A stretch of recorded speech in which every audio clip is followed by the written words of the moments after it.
तो हेलो साथियों, नमस्कार। स्वागत है आपका अपने चैनल सक्सेस जंक्शन एक कदम सफलता की ओर में।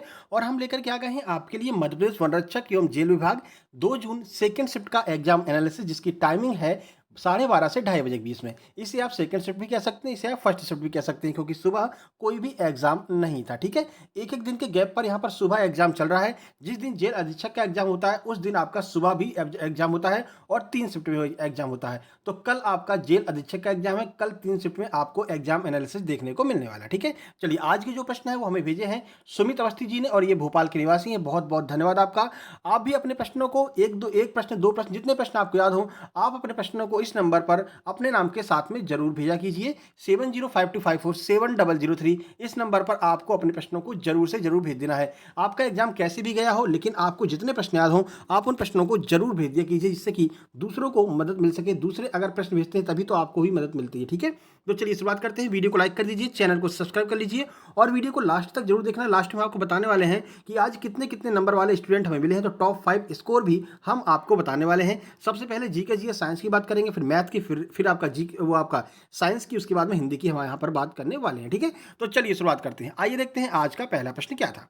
आज का पहला प्रश्न है, सांची स्तूप में कुल कितने द्वार हैं? ये पूछा गया था। ऑप्शन में 4, 5, 6, 7 दिया था। सही आंसर है 4। आपके सांची के स्तूप में कुल 4 द्वार पाए जाते हैं। कौन कौन से हैं? तो देखिए, मध्य प्रदेश की जो वेबसाइट है आपकी टूरिज्म वाली, वहां से हमने इसको कॉपी किया है। तो संरचना और शिल्पकारिता के कारण साल 1989 में से यूनेस्को में विश्व धरोहर में शामिल किया गया था। कब शामिल किया गया था? 1989 में। ये प्रश्न डायरेक्ट पूछा गया कि इनमें से कौन से स्मारक को 1989 में यूनेस्को में शामिल किया, तो वो आपका सांची के स्तूप है। पहले भी यह प्रश्न आ चुका है। ठीक है, देखिए, तो सूची में शामिल कर लिया गया। सांची का जो स्तूप है वो कहाँ पर है? तो भोपाल के रायसेन में। ठीक है, देखिए, सांची स्तूप भारत के सबसे बड़े स्तूपों में से एक है, जिसकी ऊंचाई करीब 21.64 मीटर है और व्यास इसका 36.5 मीटर है। स्तूप में कुल 4 तोरण द्वार हैं, जिन पर महात्मा गौतम बुद्ध के जीवन से लेकर के परिनिर्वाण तक की कथाएं लिखी गई हैं। अब यहाँ से 3-4 प्रश्न बनेंगे, क्योंकि सांची का स्तूप अभी तक पूछा है कि कब शामिल किया था यूनेस्को में। आज पूछ लिया कितने द्वार हैं। अब आपसे पूछा जाएगा कि जो आपके गेट हैं 4, उन पर किसकी किसकी जो है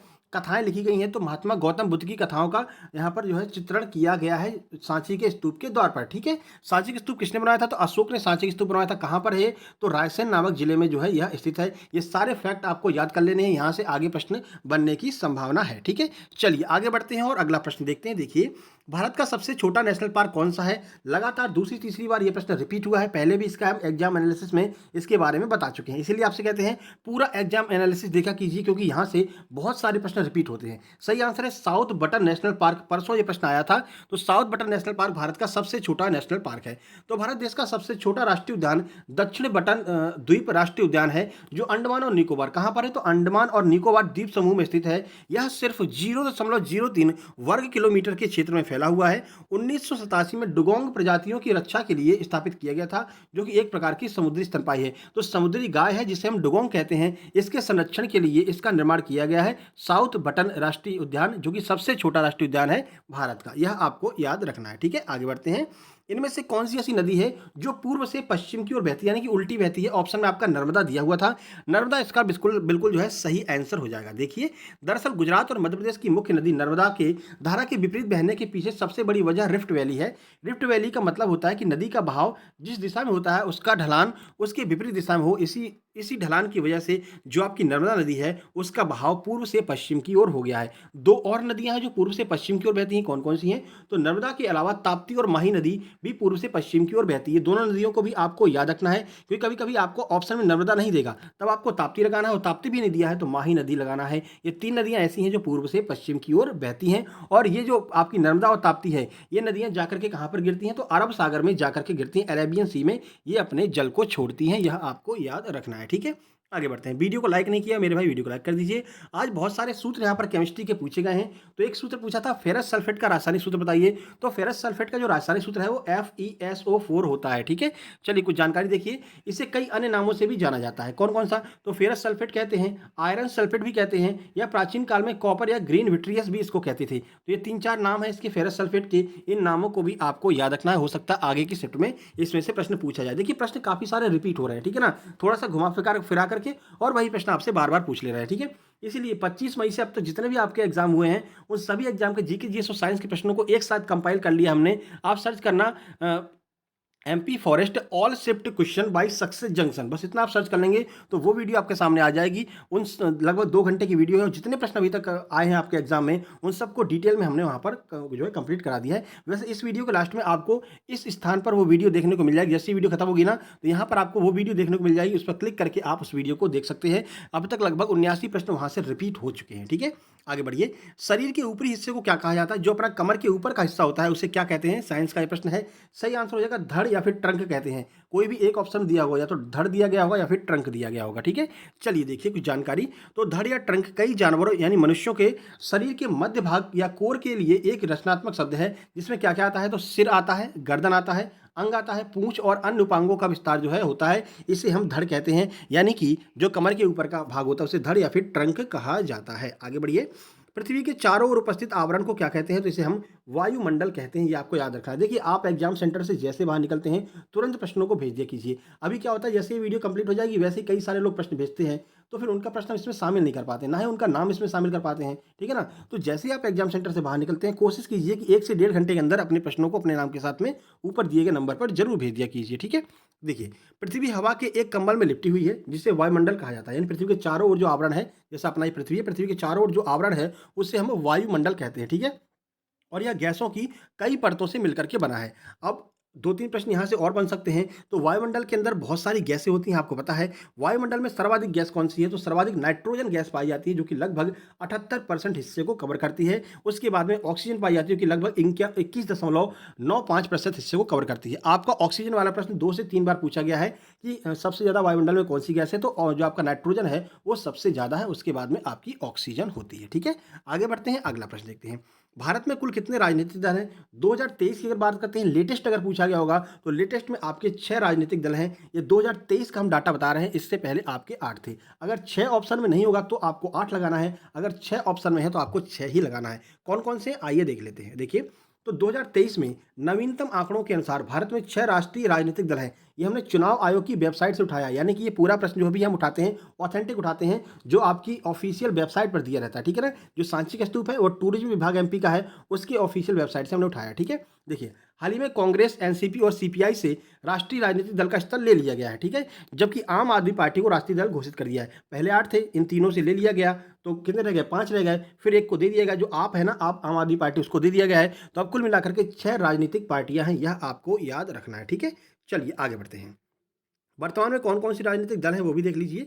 देखिए, सबसे पहले है भारतीय जनता पार्टी, जिसे बीजेपी कहते हैं। ठीक है, उसके बाद है भारतीय राष्ट्रीय कांग्रेस, जिसे आईएनसी कांग्रेस कहते हैं। उसके बाद है बहुजन समाज पार्टी, जिसे बसपा कहते हैं। उसके बाद है मार्क्सवादी कम्युनिस्ट पार्टी, यानी जिसे हम भाकपा ऐसे करके कुछ है। ठीक है ना, साउथ की है। ठीक है, उसके बाद में नेशनल पीपल्स पार्टी, जिसे एनसीपी कहते हैं। उसके बाद में आम आदमी पार्टी, से एएपी कहते हैं। और ये सबसे लेटेस्ट है, यह आपको याद रखना है। जब पंजाब में सरकार बनी उसके साथ ही से राजनीतिक दल का जो है दर्जा दे दिया गया। ठीक है, ब्रिटिश काल में नील की खेती सर्वाधिक कहाँ पर होती थी? शुरुआत कहाँ से हुई थी नील की खेती की? ब्रिटिश काल में सबसे ज़्यादा नील की खेती कहाँ पर होती थी? तो सही आंसर है आपका बंगाल। शुरुआत भी यहीं से हुई थी। नील की खेती को क्या कहा जाता है? तो नील की खेती को 3 कटिया पद्धति कहा जाता था। 3 कटिया नील की खेती कहा जाता था। यह प्रश्न पहले भी पूछा जा चुका है। ठीक है, तो नील की खेती सबसे पहले 1777 में बंगाल में शुरू की गई। यूरोप में नील की अच्छी मांग के कारण यह आर्थिक रूप से लाभकारी था, लेकिन फिर भी किसान इसकी खेती अपने जमीनों में नहीं करना चाहते थे। वह इसलिए क्योंकि नील की खेती जिस भी जमीन पर की जाती थी वह जमीन बंजर हो जाती थी। अगले 3 साल तक उस पर आप कुछ भी नहीं बो सकते थे, इसलिए लोग नील की खेती करने से कतराते थे। ठीक है, चलिए, और उसके बाद में ये क्षेत्र और भी बढ़ गया और बिहार, बंगाल के साथ साथ में यह बिहार में भी फैल गई और यूपी में भी नील की खेती की जाने लगी थी। लेकिन आपको आंसर बंगाल ही लगाना है। ठीक है, आगे बढ़ते हैं। मिल्क ऑफ मैग्नीशिया किसे कहते हैं? तो चलिए मिल्क ऑफ मैग्नीशिया के बारे में पूरी जानकारी आपको दे देते हैं, क्योंकि ऑप्शन हमको नहीं मिल पाया कि ऑप्शन क्या दिया हुआ था। तो मिल्क ऑफ मैग्नीशिया किसे कहते हैं, इसका यूज कहाँ पर किया जाता है, आइए आपको बता देते हैं। तो मैग्नीशियम हाइड्रोक्साइड, इसी का नाम आपको मिल्क ऑफ मैग्नीशिया कहते हैं। मैग्नीशियम हाइड्रोक्साइड एक अकार्बनिक यौगिक है जिसका रासायनिक सूत्र होता है MgOH का होल ट्वाइस। ठीक है, तो मिल्क ऑफ मैग्नीशिया का सूत्र आपको याद रखना है। मिल्क ऑफ मैग्नीशिया को मैग्नीशियम हाइड्रोक्साइड कहते हैं, ये भी आपको याद रखना है। ठीक है, इसे मिल्क ऑफ मैग्नीशिया कहते हैं क्योंकि जल में घुल करके यह दूध जैसा दिखता है। इसका उपयोग पेट की अम्लता को दूर करने के लिए किया जाता है। जैसे आपका एसिडिटी होती है ना, एसिडिटी, जब आपके पेट में एसिडिटी हो जाती है तो आप इसको मिल्क ऑफ मैग्नीशिया को लेते हैं, जो कि आपका इनो वगैरह जो होता है वो मिल्क ऑफ मैग्नीशिया का ही पैकेट होता है, जिसको लेते ही आपके पेट में उदासीन हो जाता है, यानी कि अम्ल और क्षार बराबर हो जाता है, जिसकी वजह से आपकी एसिडिटी समाप्त हो जाती है। तो अम्लता को दूर करने के लिए मिल्क ऑफ मैग्नीशिया का यूज किया जाता है। अगला देखिए, चार्टर पार्टी किससे संबंधित है, यह प्रश्न पूछा गया था। तो चार्टर पार्टी जो है वो आपका निर्यात व्यापार से संबंधित है। काफ़ी अच्छे लेवल का प्रश्न आज जो है आपके एग्जाम में देखने को मिले हैं, ठीक है। देखिए, तो एक चार्टर पार्टी एक व्यापारी और जहाज मालिक के बीच कानूनी जो है आपका बॉन्ड होता है, कानूनी बॉन्ड होता है, ठीक है। कानूनी बॉन्ड होता है, कानूनी बॉन्ड, मालिक के भी कानूनी बॉन्ड होता है, जो व्यापारी को निश्चित समय के लिए जहाज को या फिर जहाज के किसी भी हिस्से को किराए पर देने से संबंधित है। इसका उपयोग निर्यात व्यापार में होता है, यह आपको याद रखना है। कुल मिलाकर के चार्टर पार्टी का जो शब्द है वो आपका निर्यात व्यापार से संबंधित है, ठीक है। पदार्थ की मात्रा को क्या कहते हैं, सही आंसर हो जाएगा पदार्थ की मात्रा को मोल कहा जाता है। तो देखिए, किसी नमूने या प्रणाली के पदार्थ की मात्रा n एक भौतिक मात्रा है जो कि उसमें स्थित मौलिक अस्तित्व कणों की एक संख्या के अनुपात में है। मौलिक अस्तित्व कण अणु, परमाणु, आयन, इलेक्ट्रॉन या कोई और कण भी हो सकते हैं जिसका चुनाव संदर्भ में आधारित है और नियत होना चाहिए। पदार्थ की मात्रा कभी कभी रासायनिक मात्रा या फिर गलत रूप में मोल की संख्या भी इसको कहा जाता है, ठीक है। तो पदार्थ की मात्रा को ही मोल की संख्या भी कहा जाता है, यह आपको याद रखना है। आज केमिस्ट्री से अच्छे खासे प्रश्न आए थे। मौलिक अधिकारों को कहाँ से लिया गया है, सही आंसर हो जाएगा मौलिक अधिकारों को अमेरिका से लिया गया है। ये प्रश्न भेजा गया था, कुछ लोग कह रहे हैं मौलिक अधिकार में ऑप्शन में अमेरिका नहीं दिया हुआ था। तो अगर आपने एग्जाम दिया तो कमेंट बॉक्स में कमेंट करके बताइएगा, ठीक है। भारतीय संविधान की मुख्य विशेषताओं के रूप में मौलिक अधिकार संयुक्त राज्य अमेरिका से संविधान में लिया गया है, ठीक है। इसका वर्णन भारतीय संविधान के भाग 3 में किया गया है। यह प्रश्न दो से तीन बार पूछा गया कि मौलिक अधिकार का वर्णन भारतीय संविधान में कहाँ पर किया गया है, तो भारतीय संविधान के भाग 3 में इसका वर्णन किया गया है, ठीक है। आर्टिकल 32 को भीमराव अम्बेडकर जी ने, बाबा साहेब भीमराव अम्बेडकर जी ने जो है संविधान की आत्मा कहा, ये भी आपको याद रखना, ठीक है। संविधान को शक्ति कहाँ से प्राप्त होती है, यह प्रश्न पूछा गया था। तो आप भारत की जनता से संविधान को शक्ति प्राप्त होती है। देखिए, तो संविधान की प्रस्तावना यह घोषित करती है कि भारतीय संविधान को शक्ति भारतीय जनता से प्राप्त होती है। अगर ऑप्शन में भारतीय जनता नहीं दिया गया है तो आपको प्रस्तावना लगाना है। अगर ऑप्शन में भारतीय जनता दिया गया है और प्रस्तावना भी दिया गया है तो आपको पहले भारतीय जनता ही लगाना है, ठीक है। आगे बढ़ते हैं। चलिए, भारत का संविधान भारत का सर्वोच्च विधान है जो संविधान सभा द्वारा 26 नवंबर 1949 को पारित किया गया था। 26 जनवरी 1950 से प्रभावी होता है। ये चारों डेट आपको याद रखनी है। 26 नवंबर 1949 को पारित किया गया था, 26 जनवरी 1950 से प्रभावी हुआ था। यह दिन 26 नवंबर भारतीय संविधान दिवस के रूप में घोषित किया गया है, ठीक है। यह भी आपको याद रखना। ये 3-4 प्रश्न आपके एग्जाम में लगातार पूछे जा रहे हैं। कब अपनाया था, कब लागू हुआ था, ठीक है, कितने प्रावधानों को अपनाया था, संविधान दिवस कब मनाया जाता है, तो 26 नवंबर को भारतीय संविधान दिवस मनाया जाता है, ठीक है। चलिए आगे बढ़ते हैं। हृदय के बाहर के कक्ष को जो घेरे हुए आवरण होता है उसे हम क्या कहते हैं, तो हृदय के बाहरी कक्ष को जो घेरे हुए आवरण है उसे पेरिकार्डियम कहा जाता है। तो देखिए, हृदय के चारों ओर एक पतली थैली को पेरिकार्डियम कहते हैं। पेरिकार्डियम एक सीरस झिल्ली होती है जो 2 परतों से मिलकर के बनी होती है और यह हमारे हृदय को जो भी इन्फेक्शन होता है उन इन्फेक्शन से बचाती है। इसे हम पेरिकार्डियम कहते हैं, ठीक है। चलिए भाई, वीडियो पसंद आ गया हो तो वीडियो को लाइक करके चैनल को सब्सक्राइब जरूर कर लेंगे। आगे बढ़ते हैं और अब हम बात करने वाले हैं हिंदी में आज क्या क्या पूछा गया था। हिंदी में आपका छंद से एक प्रश्न था। आज लगभग सभी जो है पॉइंट को कवर किया है, सभी टॉपिक को कवर किया है। एक प्रश्न आपका छंद से था। एक प्रश्न आपका जो वर्णमाला में व्यंजन से संबंधित एक प्रश्न था कि या तो यह पूछा था आपके व्यंजन कितने होते हैं, या व्यंजन से संबंधित एक प्रश्न आपका पूछा गया था। एक प्रश्न आपका रस से पूछा गया था। 1 से 2 प्रश्न आपके पर्यायवाची से, एक प्रश्न आपका अलंकार से और 2 प्रश्न आपके समश्रुति भिन्नार्थक, नया टॉपिक है, यहाँ से पूछा गया था। 2 प्रश्न मुहावरे के थे। एक प्रश्न आपका लोकोक्ति से पूछा गया था। एक आपका कृतवाचक जो होता है, कृतवाचक कर्मवाची, यहाँ से एक प्रश्न पूछा गया था। शुद्ध और अशुद्ध वाक्य को लेकर के भी एक प्रश्न पूछा गया था, शुद्ध और अशुद्ध वाक्य से। और बर्तनी शुद्धि से भी 2 से 3 प्रश्न वर्तनी शुद्धि के पूछे गए थे, ठीक है। चलिए, ये आपका हिंदी की बात हो गया। वाक्यों का क्रम संयोजन भी पूछा था और तत्सम तद्भव से भी एक प्रश्न पूछा गया था। अब बात करते हैं यहाँ पर इंग्लिश की। तो इंग्लिश में आज आपके PQRS 3 पूछे गए हैं। अब देखिए, अगर PQRS कम पूछे जाते हैं तो घाटा होता है। घाटा क्यों होता है? क्योंकि अगर PQRS कम पूछेंगे तो एंटोनिम सिनोनिम ज़्यादा पूछ देते हैं।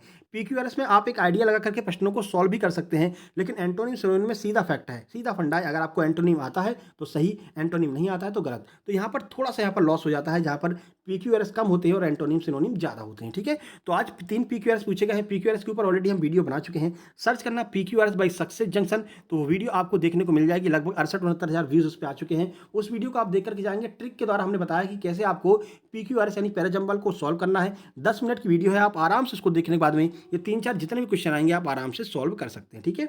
चलिए, 2 प्रश्न आपका एंटोनिम से आया हुआ था और 2 प्रश्न आपके नरेशन से आए थे, डायरेक्ट इनडायरेक्ट से, और 2 प्रश्न आपके एक्टिव पैसिव से। इन दोनों के ऊपर भी वीडियो हमने बनाई है, आप सर्च कर सकते हैं। Narration by success junction, active passive by success junction, वो दोनों वीडियो ट्रिक वाली आपको देखने को मिल जाएगी। यहाँ से आपकी इंग्लिश भी क्लियर हो जाएगी, ठीक है। 2 प्रश्न आपके सिनोनिम्स के आए थे। एक प्रश्न आपका सेंटेंस इंप्रूवमेंट का आया था और फिल इन द ब्लैंक्स के भी 2 प्रश्न यहाँ पर देखने को मिले हैं, ठीक है। चलिए, अब हम बात कर लेते हैं मैथ में क्या क्या पूछा गया है। तो मैथ में आज प्रॉफिट लॉस से 2 प्रश्न पूछा गया था। सिंप्लीफिकेशन से 2 प्रश्न था, सीआई से 1 प्रश्न पूछा गया था। उसके बाद यहाँ पर घातांक और करनी को ऐड कर लिया गया है। समबाहु त्रिभुज का एकमात्र आपका एडवांस का प्रश्न आया था समबाहु त्रिभुज का ज्योमेट्री से। घातांक और करनी से 2 प्रश्न देखे गए, 2 से 3 प्रश्न बता रहे हैं घातांक करनी के देखने को मिले हैं। ज्योमेट्री का एक प्रश्न ही आपका समबाहु त्रिभुज वाला था, ठीक है। 3 प्रश्न आपके परसेंटेज के देखने को मिले हैं। समय और दूरी से 1 प्रश्न देखने को मिला है। 2 प्रश्न आपके एवरेज से, 2 प्रश्न आपके आयु से भी देखने को मिले हैं और 1 प्रश्न आपका एलसीएम एचसीएफ से और 2 प्रश्न आपके नाव और धारा से देखने को मिले हैं, ठीक है। चलिए अब यहाँ पर हम बात कर लेते हैं टॉप 5 स्कोर क्या क्या देखने को मिला हमें। तो 74 नंबर, 71 नंबर, 68, 67, 62, 58 और 56 ये नंबर आज हमको यहाँ पर देखने को मिले हैं जो है एग्जाम एनालिसिस के दौरान। ये नंबर हमको देखने को मिले जो टॉप स्कोर है, यानी कि पेपर ठीक ठाक रहा है, ज़्यादा कठिन भी नहीं है, ज़्यादा सिंपल भी नहीं है, ठीक है। अब वीडियो पसंद आ गया तो वीडियो को लाइक कर दीजिए, चैनल को सब्सक्राइब कर लीजिए। इसकी पीडीएफ आपको सक्सेस जंक्शन टेलीग्राम चैनल पर 24 घंटे के बाद आपको वहाँ पर मिल जाएगी। इसकी लिंक आपको डिस्क्रिप्शन बॉक्स में मिल जाएगी, वहाँ से आप ज्वाइन कर सकते हैं या टेलीग्राम पर सर्च कीजिए सक्सेस जंक्शन, वहाँ से भी आप ज्वाइन कर सकते हैं। दूसरा चैनल हमारा सक्सेस जंक्शन लाइव, यहाँ पर आपको बहुत सारी किताबें फ्री ऑफ कॉस्ट में मिल जाएंगी। कल ही हमने यहाँ पर एसएससी सीजीएल में जो रैंक 1 आया है उसकी फिजिक्स, बायोलॉजी और आपका हिस्ट्री और पॉलिटी, इनके जो है नोट्स जो है पूरे हमें मिल गए थे। तो इनके पूरे के पूरे नोट्स जो है रैंक 1 एसएससी सीजीएल उसके नोट्स हमने यहाँ पर कल ही डाले हैं, तो आप सर्च करके इसको ज्वाइन कर लीजिए। यहाँ पर लगभग 500-600 लोग जुड़ चुके हैं। जो कोई भी समस्या आपकी आती है वो आप यहाँ पर पूछ सकते हैं और उसका सॉल्यूशन आपको तुरंत वहीं की वहीं मिल जाएगा। बाकी यादव सर के क्लास नोट्स आपको यहाँ पर फ्री मिल जाएंगे, ब्रह्मास्त्र फॉर्मूला बुक आपको फ्री मिल जाएगी, वोकेबलरी की इंग्लिश की बुक यहाँ पर डली हुई है, फ्री मिल जाएगी। किरण की काफ़ी सारी किताबें यहाँ पर फ्री में आपको मिल जाएंगी, आप डाउनलोड करके आराम से फ्री में तैयारी कर सकते हैं। लेकिन ये आप तभी ज्वाइन कर पाएंगे जब आप चैनल को सब्सक्राइब कर लेंगे। तो पहले यहाँ पर सब्सक्राइब कीजिए, उसके बाद में जाकर के टेलीग्राम पर जैसे ही सर्च करेंगे आप सक्सेस जंक्शन लाइव तो आपको देखने को मिल जाएगा। इसको आप ज्वाइन करके अपनी किताबें फ्री ऑफ कॉस्ट में डाउनलोड कर सकते हैं। आप वीडियो को लाइक कर दीजिए भाई, शेयर कर दीजिए दोस्तों के पास में और चैनल को सब्सक्राइब करके नोटिफिकेशन बेल जरूर दबा लीजिए, जिससे कि अगला जो शिफ्ट है उसका एग्जाम एनालिसिस आपके पास में सही समय पर पहुंच सके। साथ ही साथ में मैं आपसे निवेदन करूंगा, बहुत कम लोग क्वेश्चन भेजते हैं। अगर आपका अगली किसी भी शिफ्ट में एग्जाम है तो अपनी ये आपकी नैतिक जिम्मेदारी है कि आप अपने प्रश्नों को 7052547003 इस नंबर पर अपने नाम के साथ में जरूर भेजें, ठीक है। और 1 से 1.5 घंटे के अंदर ही भेजें, जितने प्रश्न याद रहते हैं। भाई यार अगर 40 प्रश्न हैं, आपको 40 में से क्या 10 भी प्रश्न नहीं याद रहते हैं? आज हमने कुछ लोगों से बात की, उनको प्रश्न ही नहीं याद है, 1 से 2 प्रश्न भी नहीं याद है। भाई आप क्या एग्जाम देने गए हो जब आपको 1 से 2 प्रश्न भी याद ही नहीं है, ठीक है ना। तो ऐसा मत कीजिए। अगर आपको एग्जाम मिल रहे हैं तो किसी ना किसी ने भेजे होंगे, तभी तो आपको क्वेश्चन मिल रहा है। तो आपकी भी जिम्मेदारी बनती है कि जिसने आपको प्रश्न भेजे हैं आप भी अपना कर्तव्य निभाइए और आगे वालों के लिए प्रश्न को शेयर कीजिए इस नंबर पर, ठीक है। तो विनम्र निवेदन है आपसे, अपने शिफ्ट के प्रश्नों को इस नंबर पर जरूर भेजिएगा। अब आपके सामने वो पीक्यूआरएस वाली वीडियो आने लगी होगी और आपका जो जीके जीएस की अब तक जितने प्रश्न पूछे गए हैं 25 तारीख से, उसकी वीडियो आने लगी होगी। उस पर क्लिक करके आप उस वीडियो को देख सकते हैं और अपनी तैयारी को मजबूत कर सकते हैं। चलिए जल्द ही मिलते हैं सेकंड शिफ्ट या फिर थर्ड शिफ्ट के एग्जाम एनालिसिस में। तब तक के लिए नमस्कार, धन्यवाद।